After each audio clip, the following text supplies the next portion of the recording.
بسم اللہ الرحمن الرحیم۔ السلام علیکم پیارے دوستو بنی اسرائیل کی ایک عورت جو نہایت ہی خوبصورت تھی لیکن بہت بد کردار تھی۔ ایک دن عبادت گزار نوجوان اس کے گھر کے باہر سے گزرا۔ اس کی نظر اس پر پڑی۔ یہ خاتون اس نوجوان کی دل و دماغ پر چھا گئی۔ اس نے کچھ پیسے جمع کیے اور اس کے پاس پہنچ گیا۔ ابھی بیٹھا ہی تھا کہ اس کے دل میں خیال آیا کہ اللہ اسے اس نامحرم کے ساتھ بیٹھا دیکھ رہا ہوگا، اور وہ خوف سے کانپنے لگ گیا اور فوری طور پر اٹھ کر وہاں سے چلا گیا۔ دوستو، پھر یہی نوجوان اس خاتون کی زندگی میں تبدیلی لے کر آیا اور خاتون نے تمام برے کاموں سے توبہ کر لی۔ تو آئیے واقعے کا تفصیل سے آغاز کرتے ہیں۔ تو پیارے دوستو، بنی اسرائیل میں ایک عورت تھی جو بہت ہی بد کردار تھی۔ اللہ نے اسے حسن و جمال خوب دیا تھا اور وہ بدکار بھی انتہا درجے کی تھی۔ پوری بستی کے ساتھ اس کے ناجائز تعلقات تھے۔ وہ اتنی مالدار ہو گئی کہ اپنے لیے ایک بہت بڑا محل بنوایا اور تخت بھی بنوایا جس پر وہ روزانہ بن سنور کر بیٹھتی تھی، اور اس کے ساتھ غلط تعلق رکھنے والے پورے شہر کے امراء آتے تھے۔ اس عورت کی زندگی ایسے ہی گزر رہی تھی کہ ایک مرتبہ کیا ہوا کہ وہ اپنے گھر کا دروازہ کھول کر تخت پر بیٹھی تھی کہ قریب کسی اور بستی کا نوجوان جو کہ بہت ہی نیک اور عبادت گزار تھا، وہ ادھر سے گزرا، اور گزرتے ہوئے جو اچانک اس کی نظر اٹھی اور اس عورت پر جا پڑی، اور اس عورت کی ایسی تصویر اس کے دل میں چھپی کہ وہ آگے تو چلا گیا مگر اس کا دھیان ادھر ہی بھٹک گیا۔ وہ پھر جہاں بھی بیٹھتا، مراقبہ میں، تسبیحات میں، ذکر میں، تلاوت میں، جب بھی بیٹھتا اس کا دل ہی نہیں لگتا تھا۔ اس نوجوان نے روزے بھی رکھے لیکن اس لڑکی کا خیال دل سے نہ نکال سکا۔ اس نے اپنے آپ کو بہت تکلیف پہنچائی، کئی دن اپنے آپ کو بھوکا پیاسا بھی رکھا مگر اس کے دل سے اس عورت کا خیال نہ نکل سکا۔ حتیٰ کہ ایک دن اس نے سوچا جب اس خیال سے میری جان ہی نہیں چھوٹتی تو کیوں نہ میں اس کے پاس چلا جاؤں۔ چنانچہ اس نوجوان کے پاس تھوڑا بہت سامان تھا۔ اس نے اس کو بیچا اور اتنے پیسے تیار کیے جتنے سے وہ بدکار عورت اپنے پاس آنے کی اجازت دیتی تھی۔ وہ اس عورت کے پاس آیا اور اس کو پیسے دے کر اس کے تخت پر بیٹھ گیا۔ بات چیت کرنے لگا۔ اچانک بات چیت کرنے کے دوران اس کے دل میں یہ خیال آیا کہ میں نے نیکوکاری کے اتنے سال گزارے ہیں، آج میرے اللہ مجھے اس غیر محرم عورت کے ساتھ بیٹھتے ہوئے بھی دیکھ رہے ہیں۔ بس یہ خیال دل میں آیا تو اللہ کا ڈر دل پر غالب آ گیا اور نوجوان نے کانپنا شروع کر دیا۔ عورت نے اس سے پوچھا، کیوں کانپ رہے ہو؟ تمہارا چہرہ کیوں پیلا ہو گیا ہے؟ تو اس نوجوان نے کہا، میری طبیعت ٹھیک نہیں ہے۔ تو اس عورت نے کہا، تم جس مقصد کے لیے آئے ہو وہ مقصد پورا کرو اور جاؤ یہاں سے۔ اس نوجوان نے کہا، نہیں۔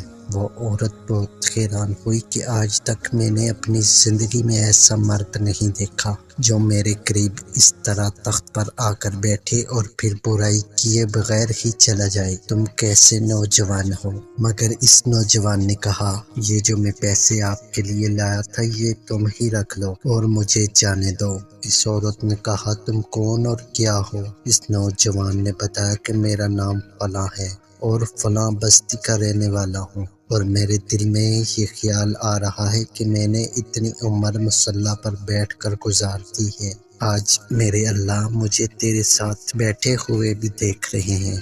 بس اس کے بعد اس نوجوان کی آنکھوں میں آنسو آ گئے اور وہ وہاں سے چل پڑا۔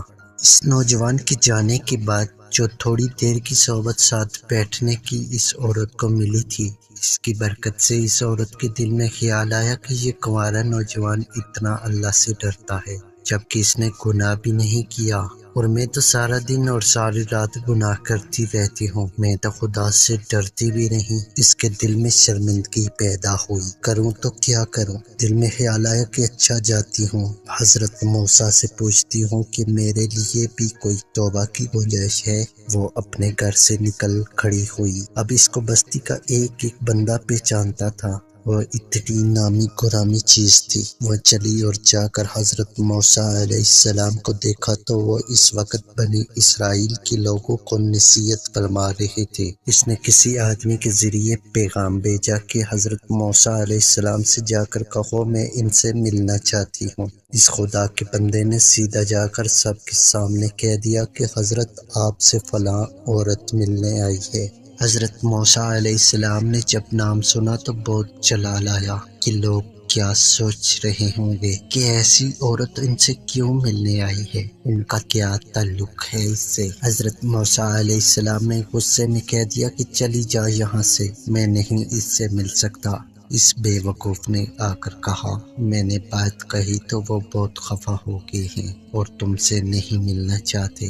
وہ عورت ڈر گئی۔ اس نے کہا میری بدکاریاں ایسی ہیں کہ اللہ تو مجھ سے پہلے ہی ناراض ہے، تو اللہ کے نبی بھی مجھ سے بات کرنا نہیں چاہتے۔ میرے لیے تو اب دنیا میں کوئی ٹھکانہ نہیں۔ بڑے اداس اور بوجھل قدموں کے ساتھ وہ وہاں سے چل پڑے اور واپس آ گئی، اور اسے سمجھ نہیں آ رہی تھی کہ وہ کرے تو کیا کرے۔ اب وہ حیران تھی کہ اللہ کے نبی نے بھی مجھ سے بات کرنا گوارا نہیں کیا، میں اتنی گری ہوئی چیز تو ہوں، وہ بات کرنا بھی نہیں چاہتے۔ چنانچہ وہ گھر آئی اور گھر کی کنڈی لگائی۔ اس نے اپنے کسی بڑے سے سنا ہوا تھا کہ بندہ جب اپنے رب کو منانا چاہے تو اس کو چاہیے کہ وہ اس کے سامنے سجدہ کرے۔ چنانچہ اس کو کوئی اور طریقہ سمجھ نہیں آ رہا تھا۔ گھر کی کنڈی لگا کر ایک جگہ اس نے مصلی بچھایا اور اللہ کے سامنے سجدہ کیا۔ اسے پوری دنیا میں کوئی اور نجات کا راستہ نظر نہیں آ رہا تھا۔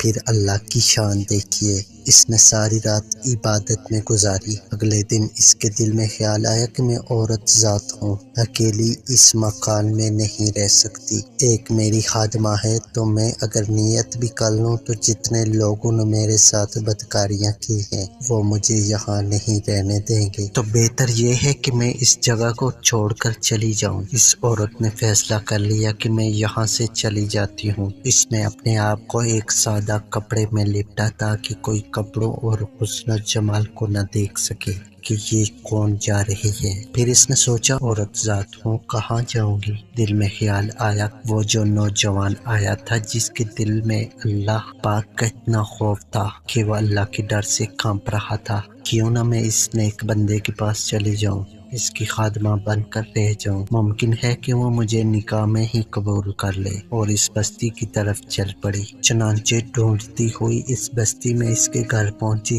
اور گھر والوں سے کہا کہ میں فلاں بندے سے ملنے کے لیے آئی ہوں۔ تو اس کے گھر والوں نے کہا کہ اس کے ذکر اور عبادت کا معمول ہے اور وہ کمرے سے اتنے بجے نکلتا ہے، تم ایسا کرو انتظار کر لو۔ چنانچہ اس نے کہا میں انتظار کر لیتی ہوں۔ وہ انتظار میں بیٹھ گئی۔ جب انتظار کرنے بیٹھی ہوئی تھی تو اچانک اس نوجوان نے دروازہ کھولا۔ اس کی نظر عورت پر پڑی، یہ سامنے بیٹھی ہوئی تھی۔ جب نوجوان نے عورت کا چہرہ دیکھا تو اس نوجوان کو اپنا وہ وقت یاد آ گیا جب میں اپنے مسلح کو چھوڑ کر اس کے تخت پر جا بیٹھا تھا۔ اس نوجوان کے دل پر خوف طاری ہو گیا کہ کہیں یہ میرا ایمان خراب نہ کرے۔ میں نے تو اتنی مشکل سے اس کا تصور ذہن سے نکالا تھا۔ پھر نوجوان پر اتنا خوف طاری ہوا کہ وہ وہیں گر پڑا اور اس کی جان ہی چلی گئی۔ اب اس کی وفات پر گھر والے بھی رنجیدہ اور اس عورت کو بھی بہت غم تھا۔ خیر 3 دن بعد اس عورت نے اس کے گھر والوں کو بتایا کہ میں اس نیت سے آئی تھی۔ انہوں نے کہا وہ تو اس دنیا سے چلا گیا، اس کا ایک بھائی ہے، اگر وہ تمہارے ساتھ نکاح کر لے تو تم اس کے ساتھ نکاح کر لو گی۔ اس عورت نے کہا ٹھیک ہے۔ جب اس کے بھائی سے پتہ کیا تو اس نے کہا ٹھیک ہے، اگر پہلے یہ ایسی عورت رہی ہے اور اب توبہ کی نیت کر چکی ہے تو میں اس کو اپنے نکاح میں قبول کر لوں گا۔ چنانچہ اس عورت کا اس کے بھائی کے ساتھ نکاح ہو گیا اور اس عورت کو اللہ پاک نے 7 بیٹے عطا فرمائے اور 7 بیٹے بنی اسرائیل کے اولیاء میں سے گزرے ہیں۔ ایسی بدکار عورت بھی توبہ کرتی ہے تو اللہ تعالیٰ اسے 7 ولیوں کی ماں بنا دیتے ہیں۔ وہ رب کتنا غفور ہے۔ اللہ پاک ہمیں بھی اپنے گناہوں سے سچی پکی توبہ کرنے کی توفیق عطا فرمائے، آمین یا رب العالمین۔